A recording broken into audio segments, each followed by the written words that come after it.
My name's David Kane. I'm a researcher and data scientist. I work for 360 Giving. We're a charity. We were set up by a philanthropist about 5 years ago, and we help grant makers share data about who they fund. So we do that by kind of stewarding a data standard, and we give them support to kind of publish that data. And we also try and help people kind of use that data and make the most of it. We work with all types of grant makers, so a lot of charitable grant makers, but also government. We're working with the Cabinet Office to try and get the list of every grant that government makes out as open data, and we're also an approved government data standard. So I've been working with 360 for a little while. I've also done freelance work. I worked for NCVO, the umbrella body for charities, for a while. Some of my colleagues I've noticed in the audience. So any difficult questions to them, please. So I wanted to also talk a bit about kind of wider charity data and the kind of charity data ecosystem. And kind of focus on, I'm kind of talking here about data about charities. There's obviously kind of data published by charities and data for charities. There's a kind of much wider areas. And I guess my reflection is that the kind of charity data ecosystem is fairly immature. NCVO and others do lots of kind of great work in the area, but compared to other sectors, it's perhaps not kind of fully reached its potential. But I think there is a lot of potential for using data to help charities do their work and do things like get government and charities working better together. So, what problems can we solve with charity data? Well, you can answer the kind of questions that NCVO do try to answer, so things about the size of the voluntary sector, its value to the economy, where it fits in terms of the economy and the rest of society, and kind of making sure its voice is heard when through the kind of power of the data. I think this data about charities can help government understand where its funding is going better. Government is an enormously important funder of the sector, and I think there's potential for making sure the next kids company can be kind of caught before it happens. There's potential for using charity data to do kind of operational stuff, due diligence, if you're making grants, for example. The Charity Commission does a lot of kind of regulatory work, making sure charities are being run properly and are kind of up to scratch. I think there's an important gap in local understanding of the sector. So if you're a local authority or a local community foundation or council for voluntary service, understanding what's happening in your local area and how does that differ from other areas. And I think also there's an important part about splitting up the voluntary sector and looking at the different subsectors and how they interact with the rest of kind of society and other forms of organisation. So, what data is available? There's 3 regulators in England, Wales, Scotland, and then Northern Ireland. There's a lot of data at HMRC, but they don't release any of that kind of publicly. And the data isn't standardized between these different data sources. So if you want a kind of holistic picture of the UK, you do have to kind of pick and choose and merge between them. The Charity Commission's probably got the most information, lots of kind of rich financial, geographical data, lots of descriptions. And then we can also then bring in geographical data into this. There's organisations like 360 Giving help publish a lot more data into that ecosystem. And there are other kind of open data sources that might talk about charities or give information. There's things like the gender pay gap data that's been published, things like the Care Quality Commission and housing regulators, Companies House, all kind of bring in a bit of the picture of what's happening to charities. But there are also big gaps. A big gap that I've tried to look into a couple of times is looking at under-the-radar organisations, those organisations that aren't appearing on official registers, perhaps because they're too small. So I thought I'd show some examples of how this kind of data has been used and what you can do with it. So This is a website called CharityBase and made by a guy called Dan, and he's taken the Charity Commission register and turned it into a format that's slightly easier, particularly for developers to use, but also kind of added value, adding things like logos and a lot of extra information that really makes it a good resource for people starting to look at charity data.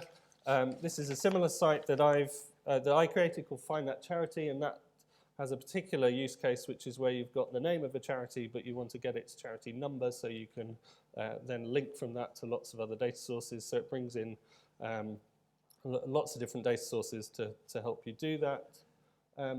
This is a bit of work that an organisation called The Four did, and they wanted to see how their grantees had performed in comparison to a sort of matched benchmarking group of organisations. So I helped them kind of wrangle the data to be able to answer that question and start to look at things like, are their grantees outperforming the other similar charities that haven't received money from them. This is a tool that we've launched at 360 Giving called 360 Insights. And this is where I think the potential for kind of linking data sets together really comes in. So this takes data that's published to the 360 Giving standard about grants, and then brings in geographical data and data from the Charity Commission to kind of get a view of those grants. And we found that data publishers that have used this have discovered new things that they didn't know about their own grants. And this is a report published by the Young Foundation, where they took data from 360 Giving as well as Charity Commission data to try and help understand what's the a sense of the kind of strength of social sector activity in particular areas, and then compared that to the Brexit vote amongst other things. So that's a kind of whistle-stop tour of what's happening in charity data. I think there's lots of kind of gaps. There is data quality can be quite poor. We get long time lags, weird and wonderful data formats. The fact that there's 3 different regulators using different standards isn't always helpful.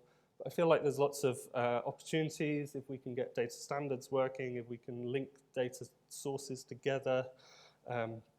We're really passionate about things like organisation identifiers for linking things together. I think, yeah, there's a real opportunity to kind of build a data infrastructure for the charity sector. So that's me. 7 seconds left.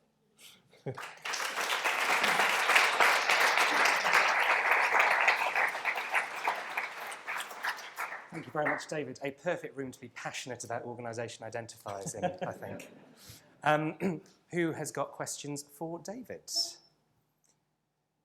Okay, so we've got one there, and another one down here as well. Hi, Ben Pelfos in practice. It's a really picky technical question about one of the use cases you showed, the patchwork philanthropy thing. Was that showing the source of the funding or the destination? Thank you. And just a few rows behind.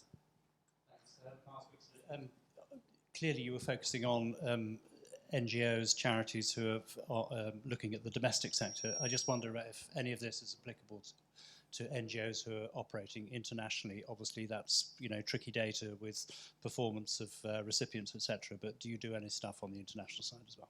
Thank you very much. And we've got a final question down here in the third row. Hi, I'm Mark from Shore Trust. We receive a lot of government and local government funding to deliver various programmes for disadvantaged people. I just wondered if you can set out any best practice you've seen amongst grant recipients, charities that have used data to solve intractable problems or, you know, deliver really great programmes or campaigns. Thanks. Okay. Slightly different. So in terms of looking at the source or the destination of funding, it's definitely an issue. The 360 Giving standard does allow you to talk about both the what we call the recipient location, which is like the organisation, and then a beneficiary location, which is kind of where the thing actually happens. The beneficiary location stuff is in the more kind of optional, you can do it kind of side of things. So not a lot of publishers are using that. So the approach for the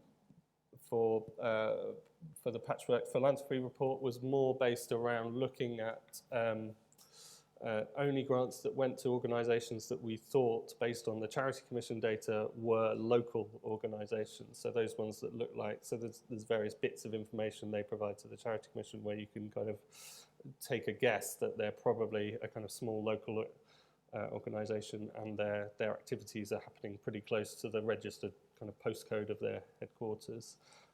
So yeah, but it's definitely, it's a big problem in kind of whatever you're doing, that kind of headquarters effect of, if you drew a circle 7 miles around here, you'd get like 90% of the expenditure of charities. In terms of international NGOs, it's not it's not an explicit part of what 360 Giving does, but there's definitely related kind of activities happening. Predating 360 Giving is a data standard called IATI, which is the International Aid Transparency Initiative. And that's kind of not completely incompatible with 360 Giving, and we certainly kind of share aims, and so that's for the kind of aid sector, that's something. And I also worked on a project with the University of Sheffield looking at organisations that are on the Charity Commission register but that work overseas, and kind of looking at where they go. So that's called NGO Explorer if you wanted to have a look at that. But yeah, it's definitely a kind of key part.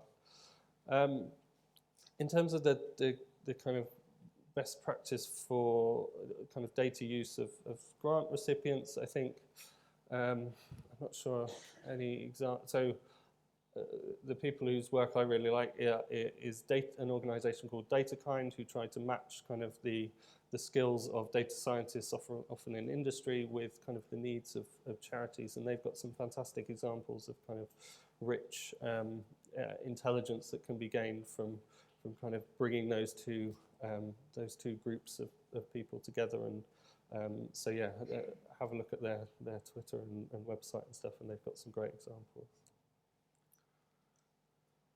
Next set of questions. I think you already know what I'm going to say about the balance. Thank you. We've got a question there. Any others? And we've got another one down here as well. Swee Lang Harris. I guess I've got sort of a two-parter of a question.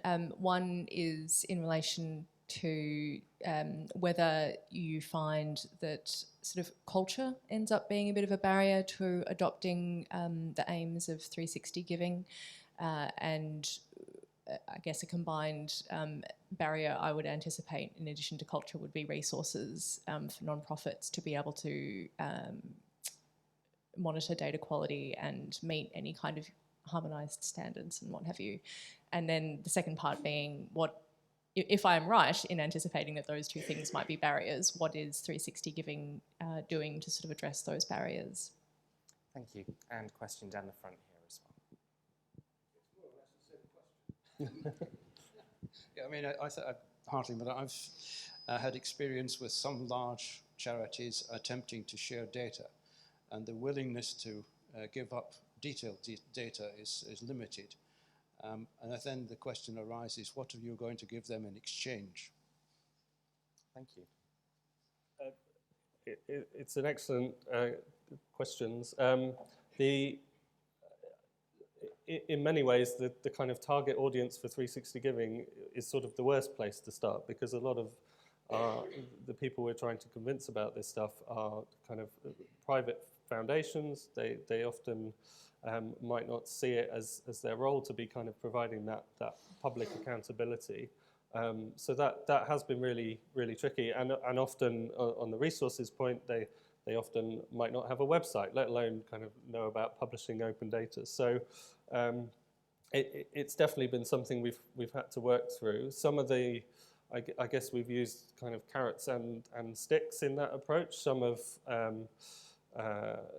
we've got a really kind of, it's now 2 people kind of working directly with publishers, and there's quite a lot of kind of relationship building and sort of almost hand-holding that goes through the the process of making sure that they're kind of confident about publishing, and that's as much about the kind of cultural stuff as it is about the technical stuff. So making sure they're kind of confident and happy with what it means to put the data on your website and what open licensing means and all of those kind of implications. And so quite a lot of that is kind of direct one-to-one work with the organisation. And then you've got some of the kind of sticks of there's lots of if someone else is doing it, then the CEO might be embarrassed that they're not doing it. Those kind of networking effects that we can use as well to kind of build up the willingness of people to share. And I think the most powerful one of those is where we can show that organisations are really kind of using the data and making the most of it. So we've got lots of examples of people, like the biggest audience for sharing your data is almost yourself. And actually people discovering things they didn't realise or kind of confirming things that they hadn't been able to kind of pinpoint before is definitely part of what can help convince others to do the same. David, perfect timing. Thank you very much indeed.